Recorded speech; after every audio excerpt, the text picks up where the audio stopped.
Random House Audiobooks presents Eat the Rich by P.J. O'Rourke. Read for you by the author.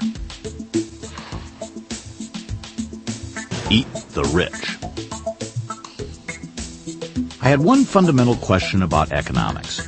I wanted to know why some parts of the world are rich and others suck. It's not a matter of brains. No place, with the possible exception of Brentwood, is dumber than Beverly Hills, and the residents are wading in gravy. Meanwhile, in Russia, where chess is a spectator sport, they're boiling stones for soup. Nor can education be the reason. Fourth graders in the American school system know what a condom is, but aren't sure about 9 times 7. Natural resources aren't the answer. Africa has diamonds, gold, uranium, oil, you name it. Scandinavia has little, and it's frozen besides.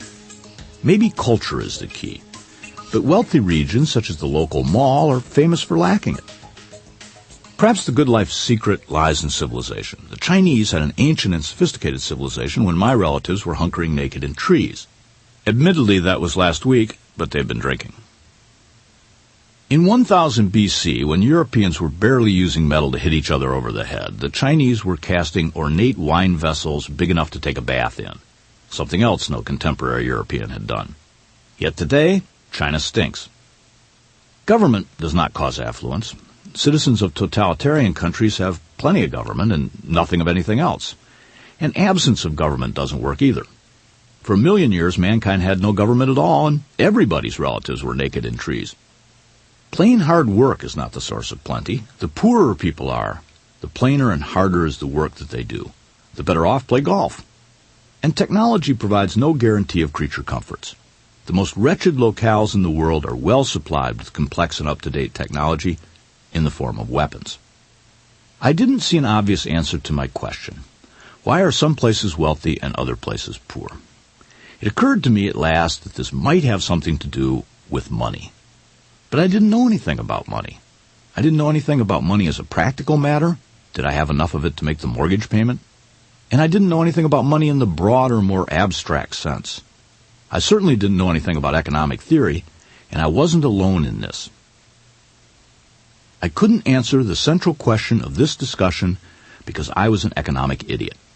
I got to be an economic idiot by the simple and natural method of being human. Humans have trouble with economics, as you may have noticed, and not just because economic circumstances sometimes cause them to starve. Humans seem to have an innate inability to pay attention to economic principles. Love, death, and money. These are the 3 main human concerns.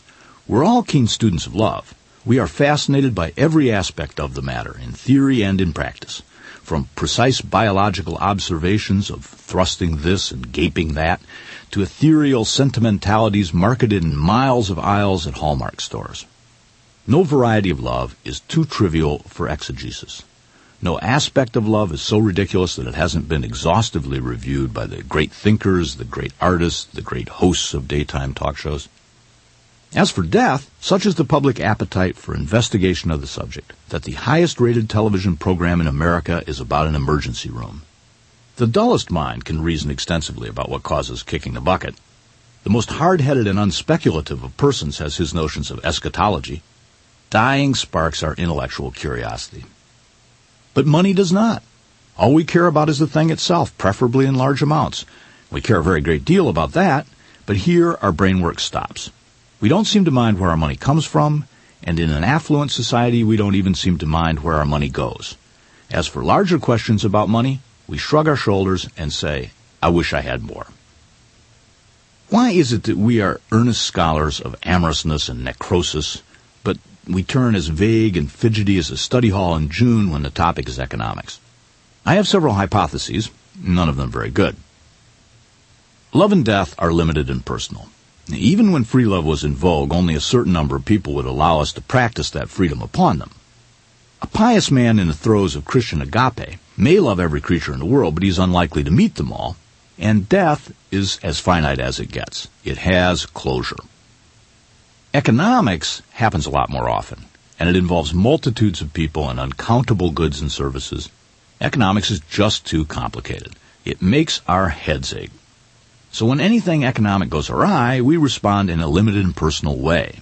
by searching our suit coat pockets to see if there are any wadded up fives inside. Then we either pray or vote for Democrats depending upon our personal convictions of faith. Or maybe economics is so ever-present, so pervasive in every aspect of our lives, that we don't really perceive it. We fail to identify economics as a distinct entity. We can watch a man slip and fall and almost never hear him say, "Goddamn gravity." And so it is with economics. No amount of losing our jobs or our nest eggs sends us to the library for a copy of John Maynard Keynes' The General Theory of Employment, Interest, and Money.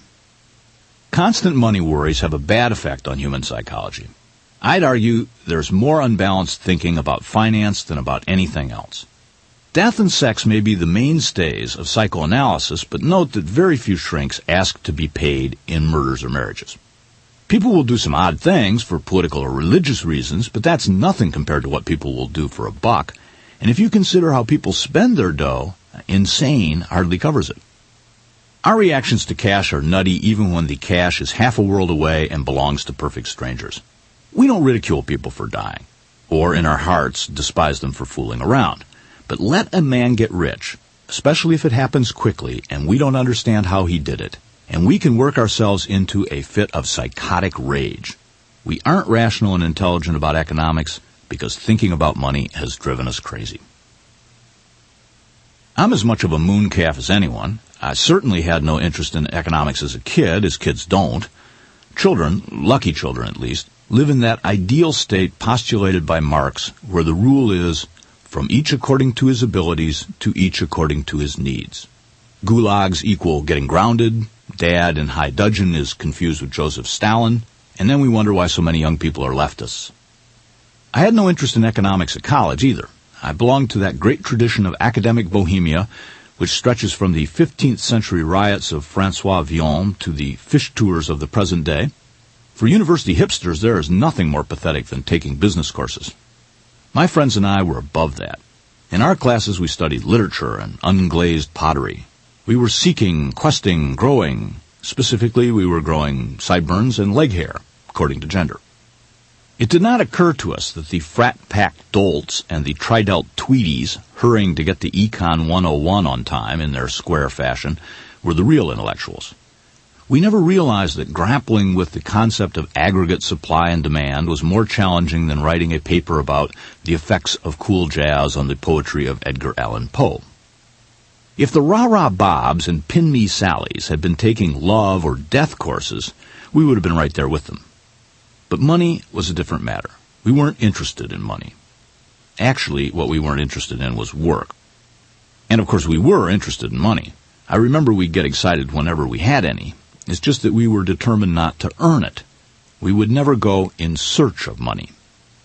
Money was something that would come looking for us after we'd choreographed our world-shattering modern dance recital or mounted our famous empty gallery show of preconceptual post-objectivist paintings, or when our folk rock group Exiles of Dayton learned to play Kumbaya, and we weren't going to sell out no matter how much money was lavished upon us. Business majors intended to, and it was a loaded phrase in those days, make money. And they were going to do this even if it involved some activity that wasn't a bit artistic, such as running IBM. We artsy types would have been shocked if anybody had told us, and nobody had the nerve, that making money was creative. And we would have been truly shocked to learn that a fundamental principle of economics, that wealth is created when assets are moved from lower to higher valued uses, is the root of all creativity, be it artsy, IBMsy, or whatever. I turned into a square myself, of course, as everyone who lives long enough does. I got a job as a journalist, but without ever considering that journalism was a business, although I would have been unpleasantly surprised to get a hug instead of a paycheck at the end of the week. And I continued to ignore economic issues even though I had a press pass to the most spectacular extravaganza of economics in this century. It was the 70s, and the economy was changing almost as often as bed partners. The Great Depression may have been more dramatic, but it was a one-trick pony. In the 70s, globalization suddenly included the other three-quarters of the globe. The places that used to make our wind-up toys were making our automobiles. Everything was being imported, except oil, which had hitherto been given away free with a windshield wash and a set of highball glasses at most brand-name gas stations. Then one day, you couldn't buy oil for money. Not that there wasn't plenty of money around, it just didn't happen to be worth anything. The gold standard had disappeared from the scene. Maybe it joined a cult. International currency exchange rates were determined with mood rings. The most powerful nations in the world had at their helms an amazing collection of economic nincompoops. Nixon, Carter, Mao, Harold Wilson, George Pompidou, Leonid Brezhnev. And the computer and electronic media revolution was just starting, so that bad ideas about economics were beginning to spread around the world at neuron speed.